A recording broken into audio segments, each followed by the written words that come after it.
है। इतना ही प्रताप सिम्हा को पाकिस्तान का नाम लेना शौक़ है। इनके लीडर भी पाकिस्तान जाकर बिरयानी खाकर आए हुए हैं। तो मैं ये गुजारिश करना चाहता हूँ प्रताप सिम्हा को, टिकट के पैसे हम देंगे, आप जाकर आओ। हमें तो पसंद नहीं है पाकिस्तान, आपकी ज़ुबान में है पाकिस्तान, हमारी ज़ुबान में पाकिस्तान नहीं है।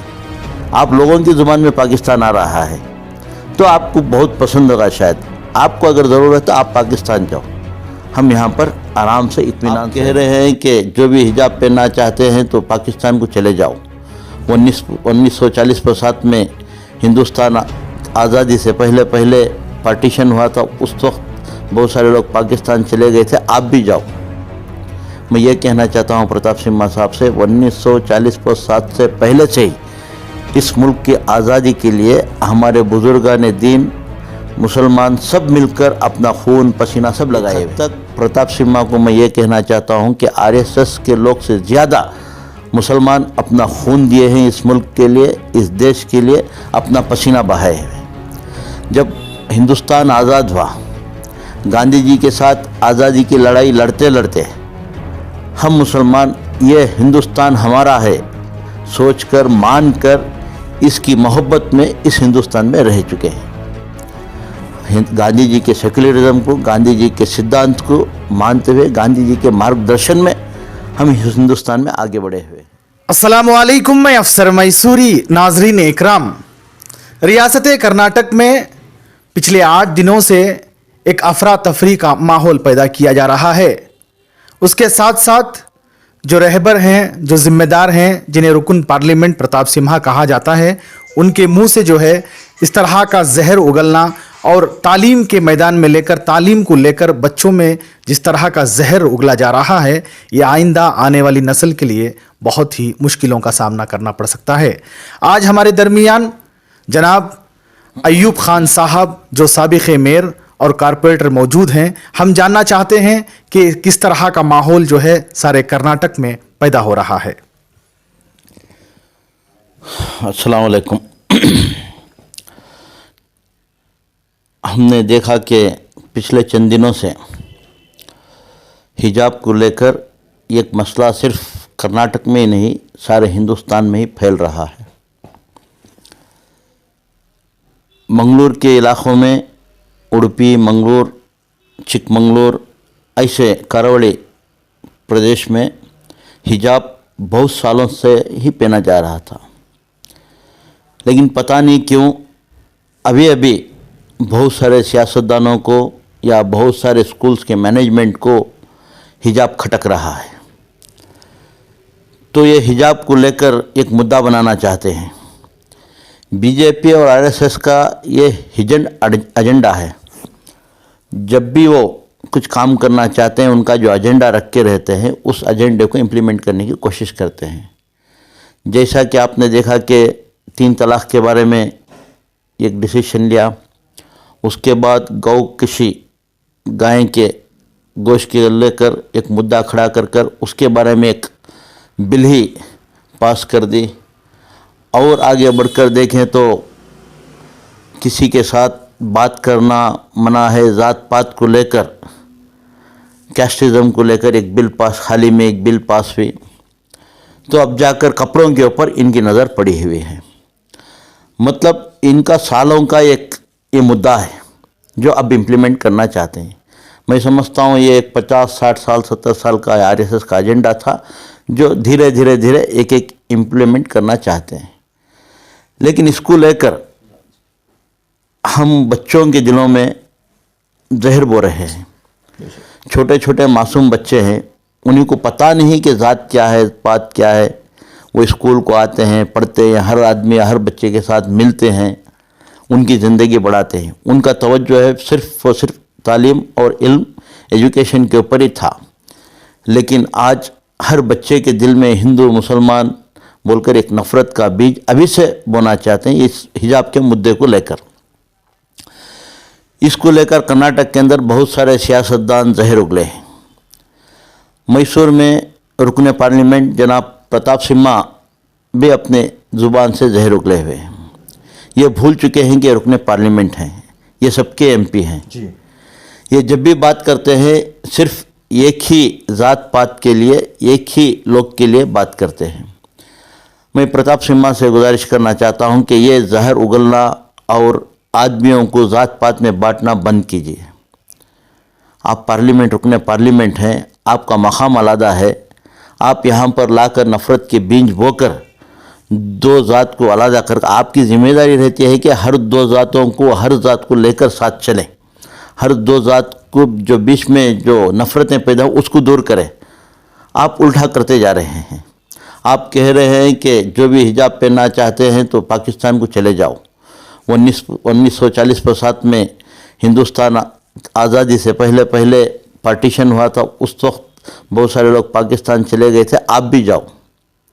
मैं ये कहना चाहता हूँ प्रताप सिम्हा साहब से, 1940-50 से पहले से ही इस मुल्क की आज़ादी के लिए हमारे बुजुर्गान दीन, मुसलमान सब मिलकर अपना खून पसीना सब लगाए हुए हैं। एक हद तक प्रताप सिम्हा को मैं ये कहना चाहता हूँ कि आरएसएस के लोग से ज़्यादा मुसलमान अपना खून दिए हैं इस मुल्क के लिए, इस देश के लिए अपना पसीना बहाए हुए। जब हिंदुस्तान आज़ाद हुआ, गांधी जी के साथ आज़ादी की लड़ाई लड़ते लड़ते हम मुसलमान ये हिंदुस्तान हमारा है सोचकर, मानकर, इसकी मोहब्बत में इस हिंदुस्तान में रह चुके हैं।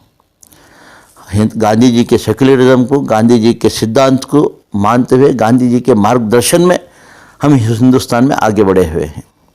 तो ये प्रताप सिम्हा ये सब भूलकर चंद लोगों को खुश करने के लिए ये बात कर रहे हैं और मिसलीड कर रहे हैं। इतना ही प्रताप सिम्हा को पाकिस्तान का नाम लेना शौक़ है। इनके लीडर भी पाकिस्तान जाकर बिरयानी खाकर आए हुए हैं। सही। तो मैं ये गुजारिश करना चाहता हूँ प्रताप सिम्हा को, टिकट के पैसे हम देंगे, आप जाकर आओ। हमें तो पसंद नहीं है पाकिस्तान, आपकी ज़ुबान में है पाकिस्तान, हमारी ज़ुबान में पाकिस्तान नहीं है। आप लोगों की ज़ुबान में पाकिस्तान आ रहा है तो आपको बहुत पसंद होगा शायद। आपको अगर ज़रूरत है तो आप पाकिस्तान जाओ, हम यहाँ पर आराम से इत्मीनान से रहेंगे। ये मुल्क हमारा है। ये मुल्क हमारा है, ये कहना चाहता हूँ। और इसके साथ साथ प्रताप सिम्हा को खुद उनकी पार्टी के कारपोरेटर्स नहीं मानते, उन पार्टी के एमएलए नहीं मानते, तो हम क्यों माने उनकी बात को? मानने की ज़रूरत भी नहीं है। तो फिर एक बार मैं आजिज़ाना गुजारिश करता हूँ बीजेपी के तमाम लीडरों से और ख़ासकर प्रताप सिम्हा से, ये हिजाब को लेकर एक मसला मत खड़ाइए। बच्चों के, छोटे छोटे मासूम बच्चों के दिमागों में, दिलों में ये ज़ात पात का बीज ना बोइए, क्योंकि यही आने वाली नस्ल जो है हिंदुस्तान को आगे लेकर निकलने वाली है, आगे लेकर जाने वाली है। आप इनको दरार डालकर हिंदुस्तान में दरार डालना चाहते हैं, आने वाले हिंदुस्तान में एक दरार पैदा करना चाहते हैं। तो मैं आजिज़ाना गुजारिश है कि जो हिजाब पहनकर जो लड़कियां आते थे, जिन्हें पहनकर आना चाहिए वो पहनकर आने दीजिए। क्या फ़र्क पड़ता है इसे? यूनिफॉर्म कोड में कुछ फ़र्क नहीं पड़ता। सरदार जी पेठा बनकर जाते हैं, हर जगह रहते हैं। सरदार जी को आप क्यों नहीं कहते कि फेटा काट कर आइए? सरदार जी दाढ़ी के साथ जाते हैं, हर डिपार्टमेंट में रहते हैं, आप उनके लिए क्यों नहीं कहते कि आप दाढ़ी निकाल कर आइए? तो हर मज़हब का एक एक रूल्स रहता है, रेगुलेशंस रहता है और मानने वाले रहते हैं, उसके तहत चलते हैं। ये आज़ाद हिंदुस्तान है। इस आज़ाद हिंदुस्तान में आज़ादी के साथ आदमियों को उसके फैसले लेने दीजिए। आप सेक्युलरिज्म कहते हैं, आप डेमोक्रेटिकल कंट्री कहते हैं, ये डेमोक्रेसी जाकर डिक्टेटरशिप आ रही है। आप बात करें पाकिस्तान तालिबान बोलते हैं, आप खुद पाकिस्तान और तालिबान का कानून यहाँ पर लागू करना चाहते हैं, वहाँ पर डिक्टेटरशिप है, तो आप यहाँ पर भी लाकर डिक्टेटरशिप डालना चाहते हैं। तो कुल मेरा कहने का मतलब ये है कि पाकिस्तान में जो चल रहा है आप यहाँ पर इम्प्लीमेंट करना चाहते हैं। आप पाकिस्तान को आप चाहते हैं, हम नहीं। तो वही यही कहना चाहता हूँ प्रताप सिम्हा से, ये बातों को छोड़िए, हर दो जात को मिलाकर साथ लेकर आप चलिए। जी सर, देखिए मौजूदा सरकार जो है जब तक पाकिस्तान का नाम, हिंदू मुस्लिम का नाम, मस्जिद मंदिर का नाम नहीं लेती तब तक जो है उनका पेट हजम नहीं होता। सर कहीं ना कहीं ऐसा लगता है कि हिजाब की आड़ में लड़कियों का मुस्तकबिल तबाह करने में लगे हैं। इसके बारे में आप क्या बोलना चाहते हैं? क्योंकि इनको जो है लड़कियों की तालीम से या लड़कियों की कामयाबी से कहीं ना कहीं इनको जो है खौफ है, डर है। एक तरफ हमारे प्रधानमंत्री नरेंद्र मोदी कहते हैं कि बेटी पढ़ाओ बेटी बचाओ, और एक तरफ ये बच्चों को स्कूल से आने से रोकते हैं, खासकर बेटियों को। ये कहाँ का इंसाफ है? ज़ुबान से कहना, दिमाग से काम करना, दिल में एक रहना, ये तीन भी अलग अलग है। तो मैं आज मोदी जी से यही पूछना चाहता हूँ कि आपका स्लोगन कहाँ गया? बेटी पढ़ाओ बेटी बचाओ। खुद आपके मेंबर्स रुकने पार्लियामेंट इसके खिलाफ खड़े हुए हैं, तो आप क्यों आवाज़ नहीं उठा रहे हैं? आपका मकसद है बेटी को पढ़ाना। आप एक बार कहे थे कि एक हाथ में कुरान होगा और एक हाथ में लैपटॉप होगा, कंप्यूटर होगा। कहाँ गई आपकी ये बात? कहाँ गए आपके जुमले? क्यों आपके एमपीज़ को आप हिदायत नहीं देते कि इस तरीके के डिसीशंस लेना और इस तरीके की बात करना और इस तरीके से जहर उगलना मना है, मत कीजिए। आप खामोशी इख्तियार करते हैं। जुमले कहने के वक्त बड़े बड़े स्टेजों पर आते हैं, एक जैसा फिल्म के अंदर एक हीरो डायलॉग मारता है, ऐसा मारकर थालियाँ खाकर चले जाते हैं। तो ये औरतों को, भाइयों बच्चों को ये हुकूक उनका ख़त्म करने का एक बहुत खुफिया प्लान है इन लोगों का, आरएसएस का। इन लोगों ने डर रहे हैं कि मुसलमान बच्चे, खुसूसन औरत बच्चे जो आकर कॉलेज में पढ़ रहे हैं, वो आगे बढ़ रहे हैं, तो इनको रोकना चाहते हैं। तो रोकने के लिए ये एक हथियार इस्तेमाल करते हुए इसको हिजाब के नाम पर एक इशू बना रहे हैं। इसके साथ साथ इलेक्शन भी आगे आ रहे हैं, इसको मुद्दा बनाकर इलेक्शन भी जाना चाहते हैं। जी सर, बहुत बहुत शुक्रिया। आज हम जनाब अयूब खान साहब, साबिक़ मेयर और हमारे कारपोरेटर, उनकी रिहाइश गाह पर जो है इनसे मुलाकात की, इनसे गुफ्तगू की।